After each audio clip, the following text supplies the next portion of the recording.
दोस्तों, अप्रैल का आधा महीना ख़त्म हो चुका है, लेकिन अभी तक लोगों के अकाउंट में अप्रैल का पेंशन रिसीव नहीं हुआ है। सब लोग एक ही सवाल पूछ रहे हैं कि अप्रैल का पैसा कब मिलेगा, और सबसे बड़ी बात, क्या अभी भी 1000 रुपये ही मिलेगा या पेंशन बढ़ सकता है। वृद्धा पेंशन, विकलांग पेंशन और विधवा पेंशन के सभी लोग इंतज़ार में बैठे हैं। आज के वीडियो में मैं आपको फुल अपडेट बताऊंगा कि कौन कौन एलिजिबल है अप्रैल पेंशन के लिए, किसको अप्रैल में पैसा मिलेगा और क्या पेंशन बढ़ने वाली है। इसलिए इस वीडियो को एंड तक ज़रूर देखिए, क्योंकि आज का जो अपडेट है वो आप सभी के लिए बहुत ही इम्पोर्टेंट है। जोहार दोस्तों, मैं हूं आपका भाई और आप देख रहे हैं हेमरम डिजिटल, जहां हम आपको देते हैं पेंशन का रियल अपडेट और ग्राउंड रियलिटी।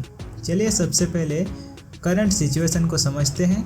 तो अप्रैल का आधा महीना बीत चुका है, लेकिन लोगों के अकाउंट में अभी तक अप्रैल का पेंशन नहीं मिला है। लोग परेशान हो रहे हैं, कमेंट कर रहे हैं और पूछ रहे हैं भैया अप्रैल का पैसा कब मिलेगा। अब थोड़ा पिछला अपडेट याद करते हैं। आप सभी को याद होगा कि फरवरी और मार्च महीने का पेंशन बहुत ही ज़्यादा डिले हुआ था, आपको याद होगा, और उसका भरपाई है जो वो मिल चुका है, क्योंकि 19 मार्च के आसपास लोगों के अकाउंट में 1000 रुपये रिसीव हुआ। उसके बाद उसी महीने यानी मार्च में ही 31 मार्च को फिर से 1000 रुपये मिला। मतलब फरवरी और मार्च दोनों का पेंशन पेमेंट क्लियर हो गया। अब सबका फोकस है अप्रैल पेंशन पर। लेकिन आप में से ऐसे भी लोग होंगे जिन्हें अभी तक फरवरी और मार्च महीने का पेंशन रिसीव नहीं हुआ है, ठीक है। यदि आप में से ऐसे लोग हैं तो आप सभी को क्या करना है मैं आपको इस वीडियो में आगे बताऊंगा, ठीक है। तो चलिए वीडियो की तरफ चलते हैं। अब सबसे इम्पोर्टेंट सवाल ये है कि अप्रैल का पेंशन कब मिलेगा। तो नॉर्मली पेंशन हर महीने के 5 तारीख तक आना चाहिए, लेकिन झारखंड में तो ये पॉसिबल नहीं है, क्योंकि हर महीने डिले होता है। और अप्रैल का पेंशन स्ट्रॉन्ग पॉसिबिलिटी है कि 15 से 25 अप्रैल के बीच आ सकता है, या फिर अप्रैल के एंड तक भी आ सकता है, लेकिन एग्जैक्ट डेट डिपेंड करेगा फंड रिलीज पर। तो यहाँ डिले क्यों हो रहा है, तो कुछ मेन रीज़न हो सकते हैं, जैसे फंड रिलीज में देरी, सिस्टम वेरिफिकेशन में देरी, इलेक्शन का इम्पैक्ट। इस वजह से अप्रैल का पेंशन लेट हो रहा है। अभी ये भी जान लीजिए कि अप्रैल में किसको पैसा मिलेगा। आप जान के भी क्या करेंगे जब आपको पैसा ही ना मिले तो सबसे पहले तो आपको वृद्धा पेंशन के अंतर्गत, अगर आप वृद्धा है तो वृद्धा पेंशन के अंतर्गत आपका रजिस्टर्ड होना चाहिए। विधवा पेंशन और विकलांग पेंशन तीनों कैटेगरी को मिलेगा जिनका अकाउंट एक्टिव है, आधार से लिंक्ड है और डीबीटी वर्किंग है, यानी डीबीटी भी एक्टिव है, उनको अप्रैल का पैसा मिल जाएगा। लेकिन कुछ लोगों को प्रॉब्लम हो सकती है, वैसे लोग जिनका आधार लिंक्ड एक्टिवेट नहीं है, बैंक इशू है, किसी वजह से बैंक अकाउंट बंद है और वेरिफिकेशन पेंडिंग है, उनका पेंशन रुक सकता है। अब सबसे बड़ा सवाल यह भी है कि क्या 2026 में भी पूरे साल 1000 रुपये करके ही मिलेगा या इससे भी बढ़ाया जाएगा। क्या 1500, 2000, 2500 हो सकता है, क्योंकि आज के महंगाई में 1000 रुपये काफ़ी नहीं है। सच क्या है, अभी तक ऑफिशियल अनाउंसमेंट नहीं हुआ है, ये तो हमें पता है, लेकिन ग्राउंड लेवल पर डिमांड बढ़ रही है। लोग बोल रहे हैं कि 1000 रुपये में ज़िंदगी नहीं चल सकती, फ्यूचर में इंक्रीज पॉसिबल है, लेकिन अभी कंफर्म नहीं है। दोस्तों, पेंशन सिर्फ पैसा नहीं है, ये किसी का राशन है, किसी की दवा है, किसी का सहारा है, और जब ये लेट होता है तो लोग बहुत ज़्यादा परेशान हो जाते हैं। अगर आपको पेंशन नहीं मिला है तो आपको कुछ काम करना है, जैसे बैंक पासबुक को अपडेट रखना है, आधार लिंक आपको चेक करते रहना है, क्योंकि कभी कभी टाइम पर आधार लिंक डीएक्टिवेट हो जाता है। उसके बाद डीबीटी वेरीफाई आपको करना है, ब्लॉक ऑफिस में इंक्वायरी करना है। यदि आपको कुछ भी प्रॉब्लम हो रही है, जैसे पेंशन नहीं मिल रही है या कुछ भी प्रॉब्लम आपको फेस करना पड़ रहा है, तो ब्लॉक ऑफिस में आप ज़रूर जाइए, ये सब ज़रूरी है। अब मैं चाहता हूँ आप सब कमेंट करें कि आपको अप्रैल का पेंशन अभी तक मिला या नहीं, आपका डिस्ट्रिक्ट क्या है। मैं नेक्स्ट वीडियो में सबको डेटा दिखाऊंगा। जनवरी पेंडिंग, फरवरी पेंडिंग, मार्च भी डाउट, मतलब 2-3 महीने का पैसा अटका हुआ और कोई क्लियर जवाब नहीं। अब डिस्ट्रिक्ट वाइज बात करते हैं। दुमका में मिक्स्ड पेमेंट आया है, देवघर में डिले हुआ है, पाकुड़ में पार्शियल पेमेंट मिला है, गोड्डा में कन्फ्यूजन बहुत ज़्यादा लोगों को परेशान कर रही है। वही वाला कन्फ्यूजन कि फरवरी का मिला है या मार्च का मिला है, मतलब उनको समझ में नहीं आ रहा है कि कौन सा महीने का आ रहा है। तो ये तो जेन्युइन है, हमको भी पता है। साहिबगंज में लोग वेट कर रहे हैं, हर जगह सेम प्रॉब्लम, किसी को मिला किसी को नहीं। अब सबको फेवरेट सवाल सबका, अप्रैल में क्या होगा? स्ट्रॉन्ग पॉसिबिलिटी ये है कि अप्रैल में पेंडिंग क्लियर हो,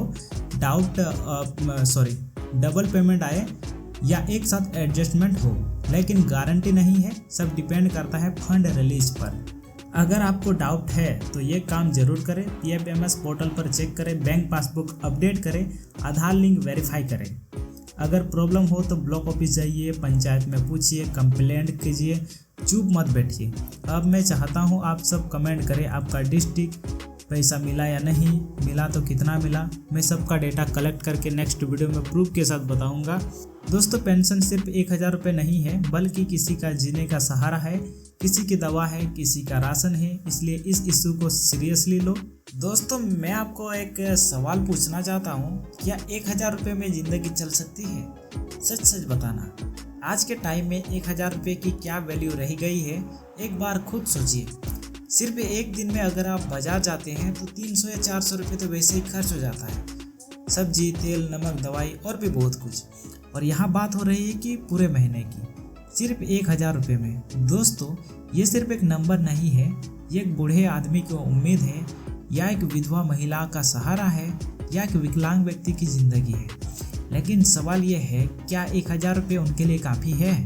चलिए एक छोटा सा कैलकुलेशन करते हैं। अगर किसी बुजुर्ग को हर महीने 1000 रुपये मिलता है तो उसका खर्चा क्या होता है? राशन में 600 से 800, दवाई में 300 से 500, उससे भी होता है कि नहीं होता है? छोटे मोटे खर्चे 200-300, टोटल खर्चा हो गया 1200-1500। ठीक है, मतलब 1000 रुपये में तो बेसिक ज़रूरत भी पूरी नहीं हो रही, और ऊपर से पेंशन डिले। अब सोचिए, अगर ये 1000 रुपये भी टाइम पर ना मिले, 1 महीना डिले, 2 महीना डिले, तो उनका क्या हाल होता होगा? मैं आपको एक रियल सिचुएशन बताता हूँ।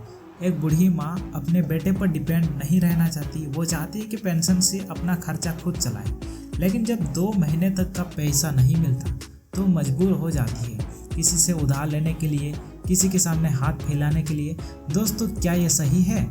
जिस पेंशन का मकसद उन्हें सेल्फ डिपेंडेंट बनाना था, वही पेंशन उन्हें मजबूर बना रही है।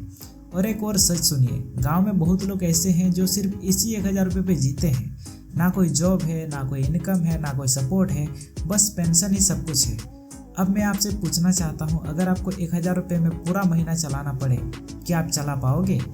क्या आप अपनी फैमिली को खिला पाओगे? क्या आप दवाई ले पाओगे? क्या आप सर्वाइव कर पाओगे? सच बोलना, जवाब होगा नहीं।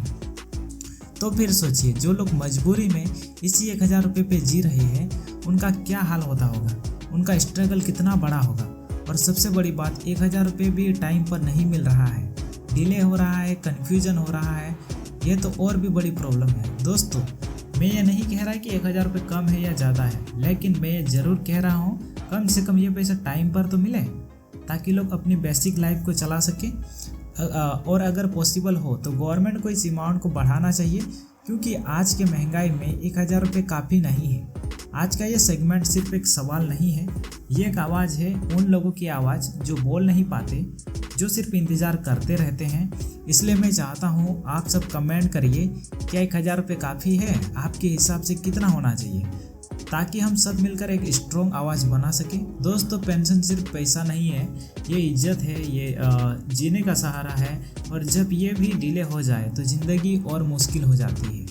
इसलिए इस मुद्दे को समझिए, इस पर आवाज़ उठाइए और एक दूसरे को सपोर्ट कीजिए, क्योंकि आज उनकी बारी है, कल किसी की भी हो सकती है, हमारी भी हो सकती है।